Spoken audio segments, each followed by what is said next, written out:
Ukrainian officials entrusted with strengthening the army are accused of abusing tear gassing and arresting unwanted persons, causing some to leave. "If I ever fight, it will not be for Ukraine," the 29-year-old from the westernmost Zakarpattia area told Al Jazeera. A conscription patrol of 3 police and 2 military officials apprehended him in late June as he was leaving a Sunday service at a cathedral in Uzhhorod, the regional seat. Artem had documents demonstrating that he was the sole caregiver for his disabled, ill 66-year-old mother and thus could not be drafted. However, the patrol detained him and brought him to a conscription office, where 2 officials led Artem to a separate room.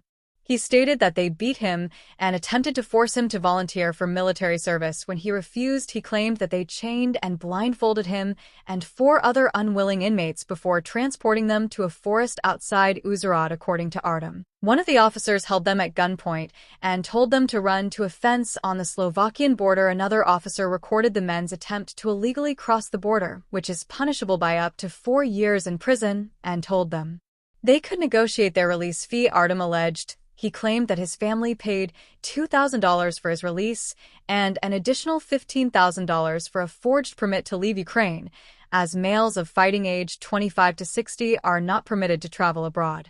Artem, who talked through a messaging app from an Eastern European country, requested that his real identity, personal information, and the location of the conscription office where he claims he was beaten be kept private. Al Jazeera was unable to independently verify all of the facts of Artem's narrative, but some of his charges corroborate with other incidents of conscription-related pressure and corruption in Ukraine amid a grave shortage of frontline troops fighting Russia. Between January and June, the Ukrainian Human Rights Ombudsman's office received almost 2,000 complaints concerning the use of force by conscription patrols, which include military and police officials. In one example, patrol officers hit a biker in the central Rivne region with their car in January after he refused to stop. According to investigations, they battered and tear-gassed him in order to transfer him to the conscription office and illegally mobilize him to escape assault charges. The patrolling officers eventually agreed to go to the front line.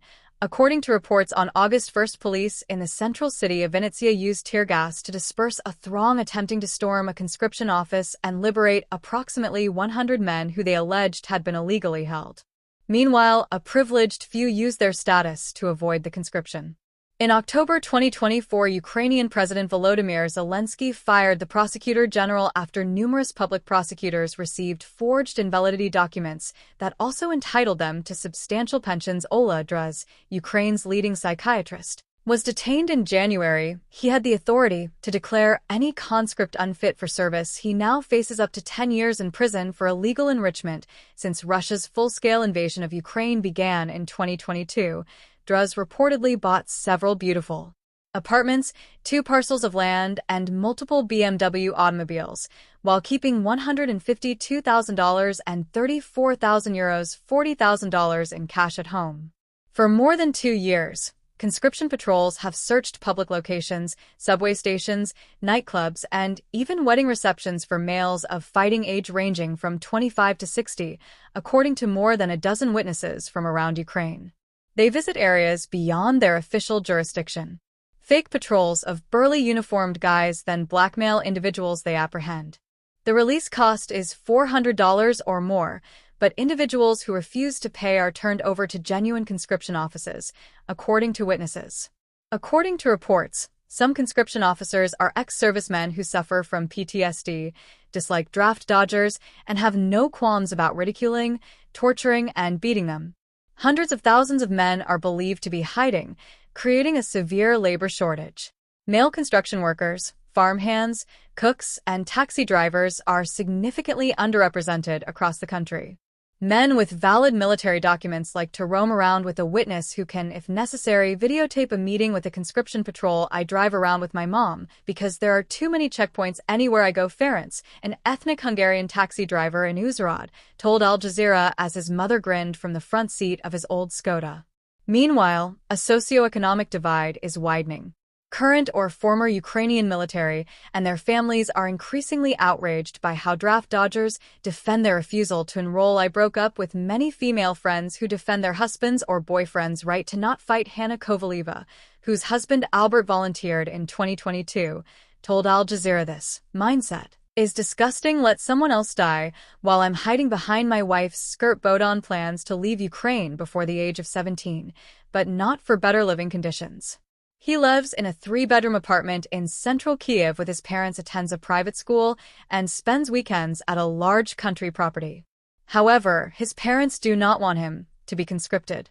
Despite the fact that it could only happen when Bogdan reaches the age of 25, they refuse to take any risks with this chaos on the front line. You don't just want your kid to die because of his officer's mistake, his father Dmitry told Al Jazeera on September 1st. Bogdan will begin school in Prague, where his aunt resides. He is crushed and distraught, having just started dating a classmate, and claims he has no choice. I know I sound very unpatriotic, but I don't want to end up rotting in a ditch, according to him. In January, U.S. President Donald Trump's administration asked Kyiv to reduce the draft age from 25 to 18, repeating the previous government's approach, as the average age of a Ukrainian serviceman has risen from 42 to 45 during the last 3 years. An increasing number of Ukrainians with military backgrounds support the request. Alternatively, men aged 18 and up might join a labor army that manufactures drones and other war-related products. According to Lieutenant General Ihor Romanenko, former deputy head of the Ukrainian Armed Forces General Staff, he stated that mobilization should include all men of combat age, without exception, and that Ukraine's economy should be reformatted to primarily serve the army's requirements. If unpopular strategic decisions at home are not implemented, the situation will only deteriorate. Romanenko told Al Jazeera that no outsiders will fight for them.